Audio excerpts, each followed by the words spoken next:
Bueno, muy bien, 10 de la mañana, 13 minutos y ya recibimos en la columna de, sexualidad a nuestra querida Rosana Pombo. Vamos a hablar hoy sobre un tema importante, mensajes negativos sobre la sexualidad en la infancia que pueden generar disfunciones sexuales. Nada más ni nada menos el tema Rosana. Buen día y gracias por acompañarnos. Bienvenida. Gracias. ¿Qué tema? ¿Qué tema? Sí, sí. Parece tan distante, ¿no? Como Sí, que sí. mensajes negativos en la infancia pueden llegar a generar futuras disfunciones sexuales en el adulto. Y además cosas que de repente no se reparan en el momento, claro, o no hay una mirada aguda sobre hechos. Exacto. En ese momento que van a tener repercusión años después. Porque bueno, la sexualidad, como siempre dijimos, es un tema tabú, es un tema que no se habla. Muchas veces los padres piensan, tienen un poco de temor de abordar la sexualidad, de la educación sexual, no saben cómo es la mejor manera, en qué momento, qué tipo de términos utilizar, si esperar a que el niño o la niña pregunte, si esperar, suelen postergar hasta que, bueno, que ellos pregunten o ellas pregunten o en la adolescencia, que quizás puedan entender mejor. Y entonces lo que encontramos es, cuando nosotros empezamos a hacer el diagnóstico de las disfunciones sexuales, es muy importante desde el punto de vista psicológico ver un poco la historia, cómo se originó esa disfunción sexual.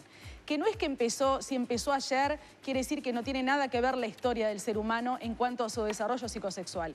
Y encontramos muchas veces las que llamamos causas psicológicas que tienen que ver con la educación sexual en el origen de esas disfunciones sexuales, por más que se hayan dado 20 años después o 30 o más incluso. Y una de las cosas una de las frases muy comunes que escuchamos en el consultorio es que bueno, que dicen tanto los varones o las mujeres, en mi casa no se hablaba de sexualidad, yo no tuve educación sexual. Y en realidad cuando nos dicen eso, nosotros lo que decimos, lo que dice la sexología como ciencia es que no hablar de sexualidad también es educar en sexualidad. Claro. Y estamos dando un mensaje negativo. De eso no se habla, por lo menos. De eso no se habla, eso no se toca, eso no se piensa. También está como el temor de que hablar de sexualidad implica como erotizar a los niños y a las niñas o apresurarlos en el debut, como si los niños y las niñas no tuvieran ningún desarrollo sexual o ninguna influencia sexual, tanto biológica, porque, por ejemplo, alrededor de los 2 años, 3 años, ya empiezan a sentir curiosidad y sienten placer estimulando sus zonas erógenas genitales.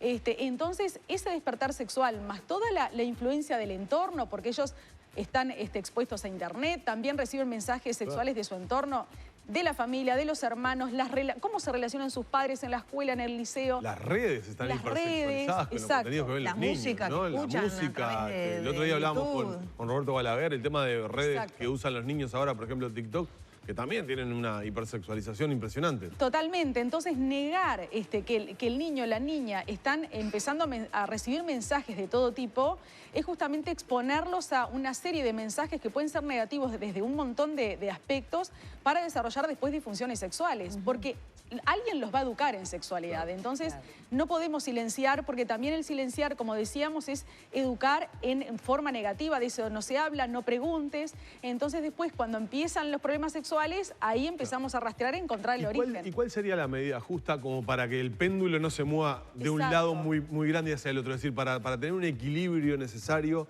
en el relacionamiento con nuestros niños. No hablar nada, evidentemente, por lo que acabas de decir, es contraproducente. Contraproducente. Pero también de pronto estar demasiado tiempo hablando uno como padre tema, puede tener el temor de sumar temas que capaz que todavía no había pensado. O adelantarlos para la edad, ¿no? ¿Hasta dónde es el límite?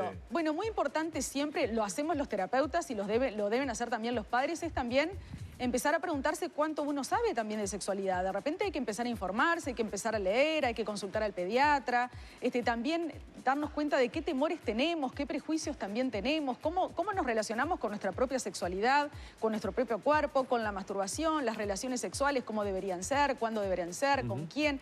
Interrogarnos también porque de repente empezamos a educar en sexualidad de una forma también prejuiciosa o llena de tabúes. Entonces, empezar a prepararnos. Creo que los padres también se tienen que preparar, también tienen que haber espacios en la educación formal de talleres para padres, de educación para padres, dialogar entre los padres también, en la familia también, dialogar entre los adultos acerca de temas sexuales, porque si no hablamos entre nosotros, sobre todo entre los mismos padres, menos vamos a poder hablar con nuestros hijos y quizás hasta pensemos diferente en la pareja sobre el tema de la sexualidad.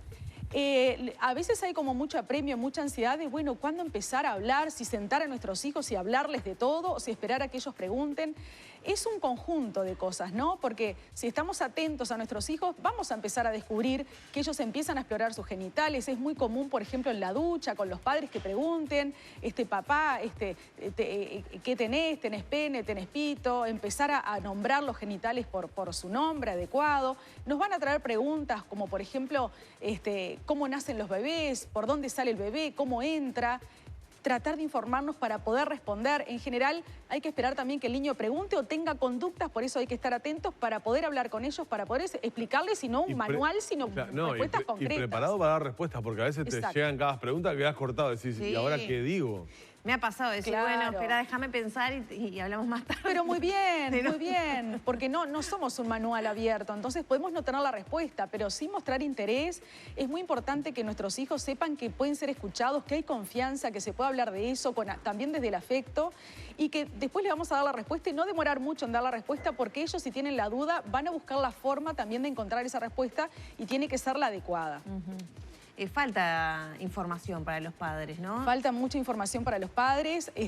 Hay muchos medios ahora para poder informarse. Tienen que animarse a buscar información calificada, hablar con los maestros, también con los profesores. Siempre insistimos que en la educación formal se habla mucho de sexualidad, pero desde el punto de vista reproductivo, del aparato reproductor del varón y la mujer, de los métodos anticonceptivos, la prevención de ITS, infecciones de transmisión sexual. Lo que no está mal, pero digo... Está muy bien, está muy bien. Probablemente se pudiera ir un poco más. Un poco más. Es importante hablar del placer, es importante hablar de las zonas erógenas, de la autoexploración, que los niños y las niñas sepan cómo se llaman esas zonas de su cuerpo, que es normal sentir sensaciones placenteras, que es normal explorarse, pero cómo lo tienen que hacer, dar los mensajes de valor, también de la privacidad, del respeto, de que hay lugares adecuados para hacerlo, de que también todos los mensajes relacionados a que nadie puede tocar su cuerpo sin su permiso. Realmente hay un montón de cuestiones, de aspectos que tenemos que tener en cuenta y que no lo vamos a hacer solos los padres, sino que los vamos a hacer también de la mano de otros referentes en sexualidad que nos pueden también ayudar. Creo que si empezamos a pensarlo ahora que empiezan las clases y que estamos justamente, me pareció importante este tema porque, bueno, empieza toda la fase de educación formal y que también la educación sexual forma parte de la educación integral y la salud sexual también forma parte de la salud general de las personas. ¿Qué trastorno tiene una persona mayor o qué, digamos, cuáles son los inconvenientes que se le presentan para un adulto que haya tenido una información o una educación negativa a nivel sexual cuando niño? Bueno, hay disfunciones sexuales que son como las principales, que nos damos cuenta que la educación negativa tuvo una incidencia, que es, por ejemplo, la anorgasmia en la mujer. Las mujeres que no llegan al orgasmo o que les cuesta mucho. Y una de las respuestas que nos dan es que no conocen su cuerpo, sienten rechazo por sus propios genitales, nunca lograron el autoejercicio de la función sexual, que es la masturbación, porque no les parecía adecuado, porque recibieron mensajes de no te mires, no te toques, como que el ejercicio de la sexualidad vendría a ser de la mano de la pareja, en el caso de la pareja heterosexual del varón, y que el varón iba a poder mostrarle cómo llegar al orgasmo, cómo disfrutar. Y estamos hablando de una educación sexual de nuevo como machista, ¿no? Donde el varón es el que sabe, es el que guía, es el que muestra.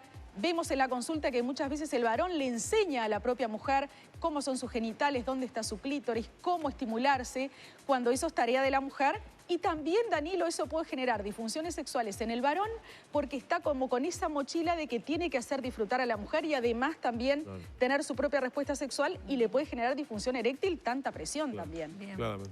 Tenemos que despedirte, pero ya te propongo un tema para quizá la próxima columna de hablar esto ya cuando los hijos tienen edad de iniciación sexual, que también es un tema muy difícil para los padres para abordar, cómo.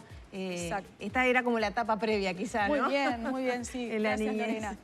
Muy bien.